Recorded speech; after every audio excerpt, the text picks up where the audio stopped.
আসসালামু আলাইকুম সুপ্রিয় দর্শক, অবশেষে ভারতের বিকল্প খুঁজে পেল বাংলাদেশ। স্বাধীনতা উত্তর বিভিন্ন সময়ে, বিশেষ করে হাসিনা সরকারের আমলে বাংলাদেশ বন্ধুত্বের হাত বাড়িয়ে দিলেও ভারত কখনো বাংলাদেশকে বন্ধু ভাবতে পারেনি, বরং বাংলাদেশের সাথে ছলনাময় হিসেবে কাজ করেছে। বন্ধুত্বের নামে করেছে প্রতারণা। বিভিন্ন স্বার্থে তারা বাংলাদেশকে বিভিন্ন সময় ব্যবহার করেছে। মাত্র 1971 সালের মুক্তিযুদ্ধ থেকে শুরু করে আজ পর্যন্ত বাংলাদেশের সবচেয়ে বড় বা সবচেয়ে বেশি ক্ষতি করেছে যে দেশটি, আর তার নাম হচ্ছে ভারত। অনেকেই বলে থাকে ভারত বাংলাদেশকে মুক্তিযুদ্ধের সময় সাহায্য না করলে বাংলাদেশ হয়তো আজ স্বাধীন বা স্বাধীনতা অর্জন করতে পারত না। তারা জানে না মুক্তিযুদ্ধে ভারত বাংলাদেশকে তাদের নিজেদের স্বার্থে সাহায্য করেছে। ভারত কিন্তু মুক্তিযুদ্ধের পর থেকে আজ পর্যন্ত শুধুমাত্র বাংলাদেশিদেরকে সীমান্তে পাখির মতো হত্যা করে যাচ্ছে।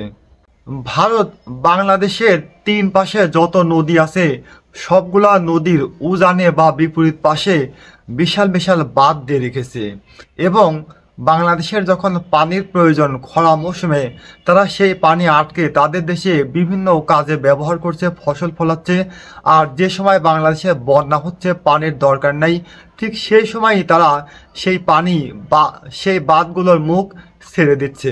এতে বাংলাদেশ বন্যায় ভাসছে।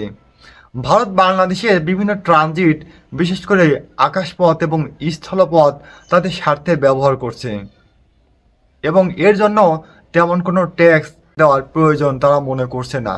ভারতীয় চ্যানেলগুলো বাংলাদেশে অবাধে চলছে, এবং বাংলাদেশের চ্যানেল ভারতে চলতে গেলে বিভিন্ন ধরনের সমস্যার সম্মুখীন হচ্ছে। ভারত জাতিসংঘের বিভিন্ন ইস্যুতে তাদের পক্ষে বাংলাদেশের ভোট বা সমর্থন আদায় করে থাকলেও বাংলাদেশের প্রয়োজনে বা বাংলাদেশের দরকারে তারা বাংলাদেশকে ভোট বা সমর্থন দিয়ে থাকে না।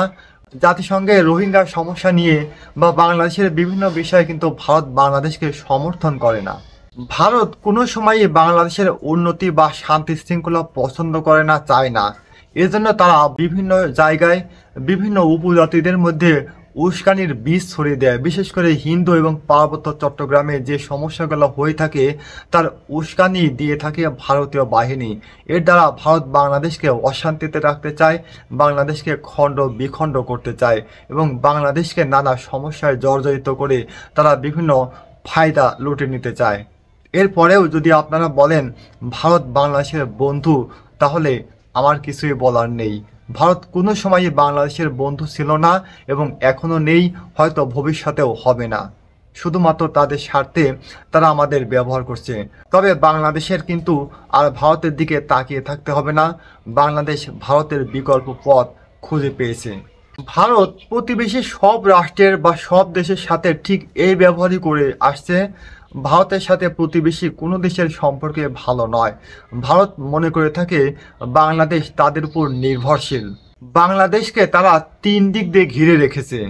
যাই হোক, বাংলাদেশ ভারতের সাথে সম্পর্ক উন্নয়নের চেষ্টা করলেও ব্যর্থ হয়েছে। দেরিতে হলেও বাংলাদেশ ভারতের বিকল্প খুঁজে পেয়েছে। ব্যবসা বাণিজ্য, বিভিন্ন পণ্য আমদানি রপ্তানি, পর্যটন, চিকিৎসা বা ভ্রমণের জন্য বাংলাদেশ কিন্তু এই মুহূর্তে পাকিস্তান, মালদ্বীপ, চীন, থাইল্যান্ড ইত্যাদি দেশ বেছে নিয়েছে। আর বাংলাদেশিরাও ভারতকে বয়কট করছে। ভ্রমণের জন্য পাকিস্তান, মালদ্বীপ, থাইল্যান্ড, পর্যটন বা চিকিৎসার জন্য থাইল্যান্ড কিন্তু দিন দিন বাংলাদেশিদের কাছে জনপ্রিয় হয়ে উঠছে। চিকিৎসার জন্য ভারতে গেলে যেমন খরচ হয়, থাইল্যান্ডে গেলেও প্রায় সমানই খরচ হয়।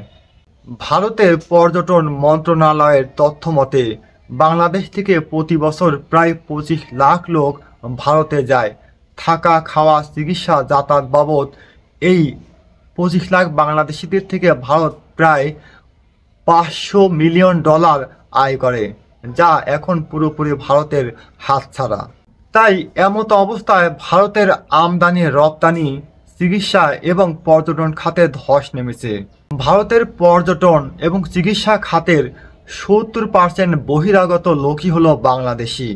আর বাংলাদেশিদের উপর নিষেধাজ্ঞা প্রদানের মাধ্যমে এই মুহূর্তে কিন্তু ভারতের চিকিৎসা এবং পর্যটন খাত ধ্বংসের মুখে, মারাত্মক ক্ষতির মুখে, যার কারণে তারা বাংলাদেশিদের প্রতি আরোপিত নিষেধাজ্ঞা তুলে নিয়েছে এবং বাংলাদেশিদের সে দেশে ভ্রমণ এবং চিকিৎসার জন্য আবারও স্বাগত জানিয়েছে। তবে বাংলাদেশিরা অবশ্যই ভালো প্রতিবেশী চায়, তারা প্রতিবেশীর নামে দাদাগিরি দেখতে চায় না। আল্লাহ হাফেজ।